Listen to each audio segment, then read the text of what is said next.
Et si les vaccinodromes devenaient la nouvelle arme de destruction massive du virus en France, pourtant le gouvernement n'y était pas favorable. Alors pourquoi la stratégie a-t-elle changé? La mise en place de ces grands centres de vaccination n'est-elle pas trop tardive? C'est le débat de ce 10h30, 13h avec nos invités. Avec nous sur ce plateau, Valérie Gomez-Bassac, bonjour. Bonjour. Vous êtes députée La République En Marche du Var. Et dans son bureau, Gilbert Collard, bonjour, député européen, Rassemblement National. Merci d'être avec nous. On va tout d'abord rebondir sur ces images. C'était tout à l'heure Emmanuel Macron à Valenciennes en visite dans un centre de vaccination. Valérie Gomez-Bassac, c'est de la com là du chef de l'État pour faire oublier les couacs des attestations de ce week-end? Non, c'est pas de la com, c'est de l'information tout simplement. Donc je trouve ça bien que le président de la République se rende sur place pour constater l'avancée. Donc j'entendais aussi votre commentaire, le fait de dire pourquoi pas avant. Il fallait être sûr de pouvoir fournir en vaccin, c'est-à-dire de mettre en place ce type d'infrastructure. Il faut être sûr derrière de pouvoir assurer la vaccination et surtout sans arrêt. Pardon, excusez-moi.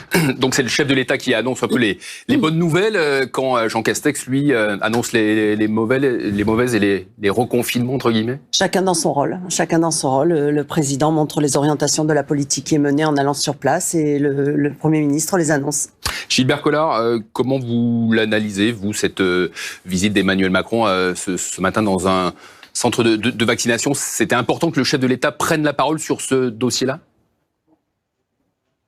Bon, écoutez, qu'il se déplace, c'est mieux que rien. Encore faudrait-il qu'il ait, excusez-moi, des doses de vaccin dans la poche à porter. Bon, moi, je souhaiterais que tout marche, parce que là, il ne s'agit pas de polémique politique. Le virus, il ne choisit pas en fonction des cartes d'adhérents à un parti politique.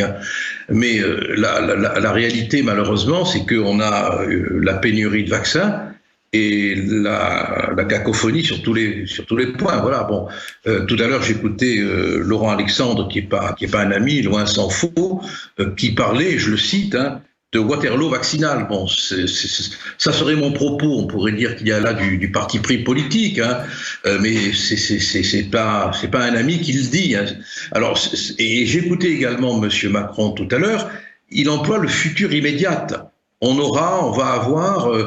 Ça, c'est pour la question de la pénurie des vaccins. Bon, je crois qu'on a besoin, si on veut tenir le coup mentalement, de franchise.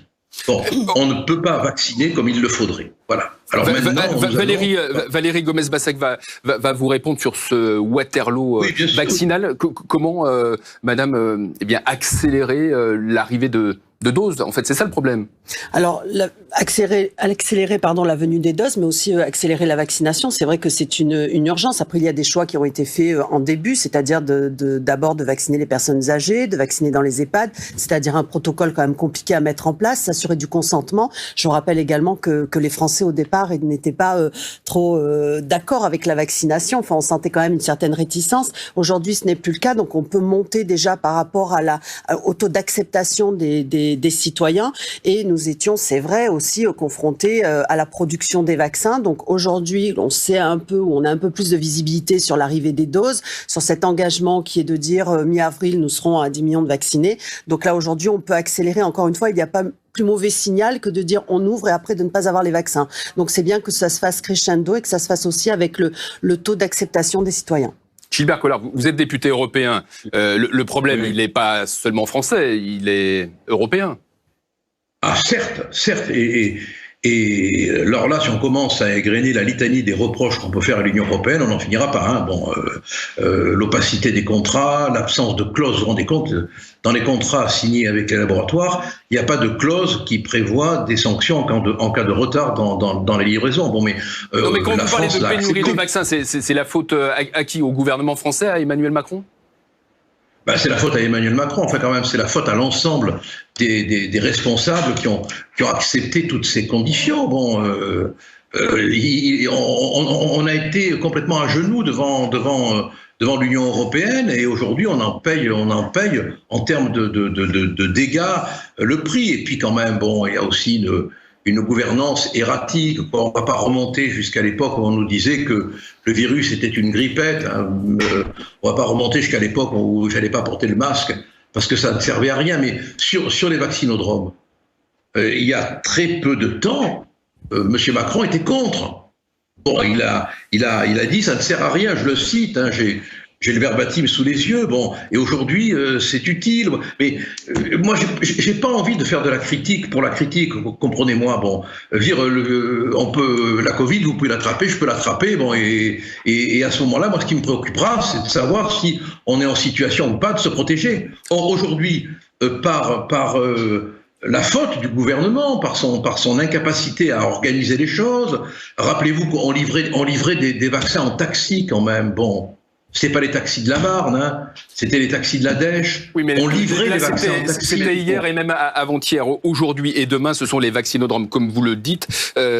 Gilbert Collard, oui, Valérie Gomez-Bassac, on va laisser répondre, Madame, s'il vous plaît. Et pourquoi le gouvernement a changé, Emmanuel Macron a changé d'opinion sur ces vaccinodromes? Pourquoi sont-ils aujourd'hui la stratégie? Parce que pour être efficace, encore une fois, je vais me répéter, mais il fallait être sûr que nous ayons le nombre de vaccins disponibles. C'est mettre en place ces infrastructures avec toutes les personnes que cela demande. Il faut être sûr de pouvoir vacciner. Mais l'Allemagne le fait depuis des mois. Il y a 440 vaccinodromes en Allemagne qui marchent quasiment jour et nuit. Oui, mais il y a aussi une question de culture, c'est-à-dire que les Français aiment bien se faire vacciner auprès des médecins qu'ils connaissent, auprès de leurs pharmaciens. Donc il fallait avancer avec l'opinion des Français et avec une certaine proximité avec les Français. Je pense que c'est essentiel. Aujourd'hui, il y a un retour sur les vaccinodromes qui se font dans d'autres États. On voit que ça fonctionne bien. Il faut essayer en France, voir si ça fonctionne bien également. Après, il y a d'autres choix qui ont été faits, même si ça ne s'appelle pas vaccinodrome. On a des centres de vaccination éphémères dans les petits villages reculés qui fonctionnent. Donc, il y a aussi d'autres choses qui ont été mises en place sur le territoire. Gilbert Collard, on sent quand même l'accélération de la vaccination en France. Non, je m'excuse, mais on doit faire avec l'opinion des Français. Ça, c'est vraiment l'aveu de la démagogie sanitaire. Si on gouverne, on fait en sorte de protéger les gens, même contre eux. Bon, j'arrive pas à comprendre que vous disiez qu'on a retardé l'installation des vaccinodromes. Si j'ai bien compris, si j'ai mal compris, je m'en excuse auprès de vous, en fonction de l'opinion des Français. C'est inconcevable, ça. Vous gouvernez ou vous êtes gouverné? Gilbert Collard a-t-il bien compris ou pas? Que j'ai mis en corrélation avec l'arrivée des vaccins également, parce que ça ne sert à rien d'ouvrir des vaccinodromes s'il n'y avait pas les doses suffisantes pour vacciner, vous le savez très bien. Oui, donc c'est l'aveu qu'on n'a pas les doses suffisantes.